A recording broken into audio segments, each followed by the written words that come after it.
नमस्कार, बहुत बहुत स्वागत आप सभी का। मैं हूं आपके साथ चेतन पाठक और आप देख रहे हैं एनएमएफ न्यूज।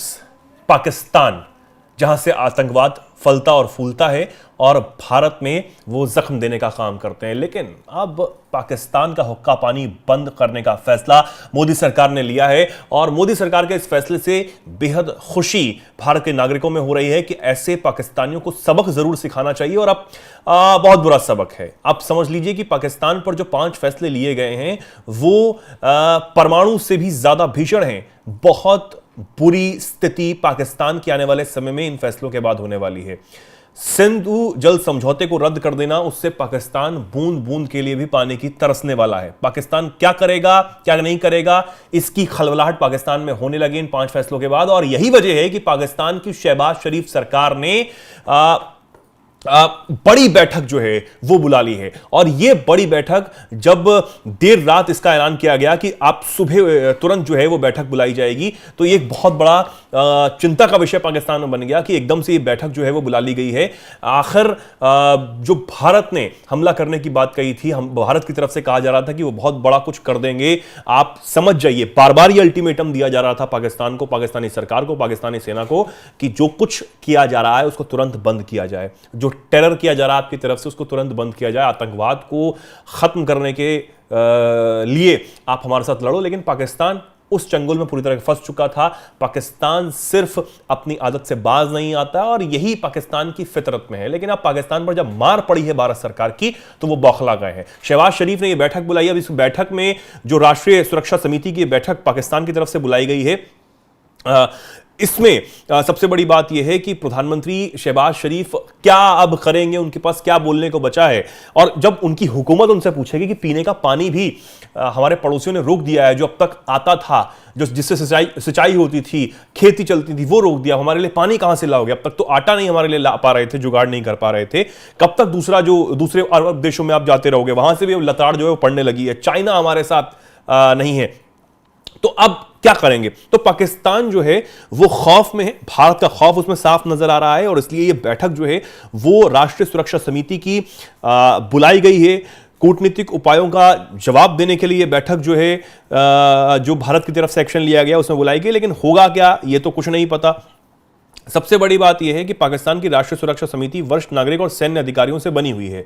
इसे केवल बाहरी खतरे या बड़े आतंकवादी हमले के मामले में बुलाया जाता है और यह नजर आता है कि पाकिस्तान में भारत के फैसले के बाद कितनी खलबलाहट है। तभी यह बैठक जो है वो तुरंत पाकिस्तान की तरफ से बुला ली गई। अब इस पर मंथन जो है वो किया जाएगा। सूत्रों से मिली जानकारी के मुताबिक पाकिस्तान में बड़ी बैठक जो है वो कल भी हुई। कल रात को भी एक बड़ी बैठक हुई है जिसमें तीनों सेना के प्रमुख भी शामिल रहे। इस बैठक में पहलगांव आतंकी हमले के बाद की स्थितियों पर चर्चा की गई। हालांकि पाकिस्तान की तरफ से जो हमला हुआ उस पर रिएक्शन जरूर सामने आया था, लेकिन फिर बेशर्मी जो है वो पाकिस्तान की कहीं नहीं गई। पाकिस्तान हमारे जो नागरिक जिन्होंने जान गंवाई है उनके लिए तो पाकिस्तान बहुत अच्छा नहीं बोल पाया। यह एक बहुत बड़ी आप स्थिति देखिए कि पाकिस्तान की तरफ से जो प्रयोजित आतंकवाद है वो भारत में हमेशा से करने का प्रयास जो है वो रहता है। घुसपैठ को हमारे जवान काफी हद तक तो नाकाम करते हैं, लेकिन फिर भी इनके जो पाले पोसे आतंकी हैं जो भारत की सीमा में घुसे हुए हैं उनको तो ठोकने का काम किया जा रहा है, लेकिन वो फिर भी कहीं ना कहीं जख्म इस तरीके के लिए देते रहते हैं। लेकिन अब हम समझ गए हैं, हमारी भारतीय सेना जो है, भारत सरकार ही समझ गई है कि अब प्यादों को नहीं ठोकना है। ठोकिए आप टॉप कमांडर्स को, ठोकिए उसको, पूरा नेटवर्क ही आप नेस्ते नाबूद कर दीजिए, तबाह कर दीजिए, खत्म कर दीजिए, ताकि ये जो टेरर है वो अपने पैर पसार ही ना पाए। अब तक तो फन कुचले जा रहे थे, अब जो है वो सब कुछ खत्म किया जा रहा है। जहां ये पनपता है आतंकवाद, जहां ये फलता फूलता है, उस पाकिस्तान को ऐसी मार दी जा रही है कि पाकिस्तान जो है वो उसकी 7 पुश्तें भी याद रखेंगी। अब आप देखिए, ये तो एक फैसला है जो भारत सरकार ने लिया है। ये तो ऐसा फैसला है जिसमें कोई हमला नहीं हो रहा, कोई गोली नहीं चल रही, कुछ नहीं है।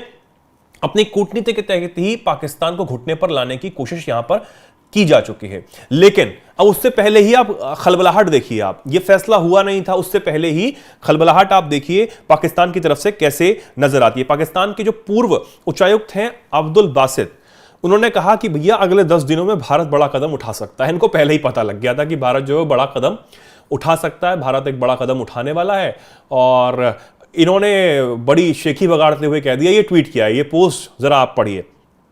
मैं चाहूंगा कि रोकें इस पोस्ट को। ये अब्दुल बासित जो हैं, पूर्व उच्चायुक्त हैं, पाकिस्तानी सांसद शहीर रहमान का इन्होंने भी ये कहा। और जिस तरीके से पूर्व उच्चायुक्त ने सोशल मीडिया प्लेटफॉर्म एक्स पर लिखा कि मुझे पूरा यकीन है कि पाकिस्तान के खिलाफ भारत के किसी भी हमले को नाकाम करने के लिए इस्लामाबाद हर संभव कदम उठा रहा है। मुझे कोई संदेह नहीं कि इस बार प्रतिक्रिया बहुत कठोर होगी।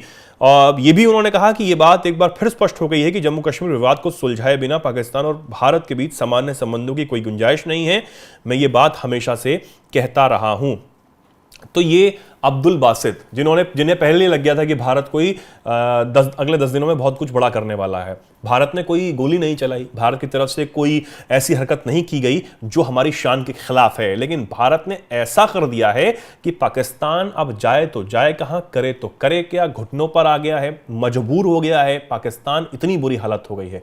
आप सोचिए, पहले ये डर, उसके बाद भारत का एक्शन, और उसके बाद तो भैया ये हालत है पाकिस्तान में कि अब समझ नहीं आ रहा करें क्या। क्या हम चीन से मदद मांगने जाएं, क्या हम अरब देशों से मदद मांगने जाएं, वो अरब देश जो इस आतंकवाद के खिलाफ भारत के साथ खड़े हैं।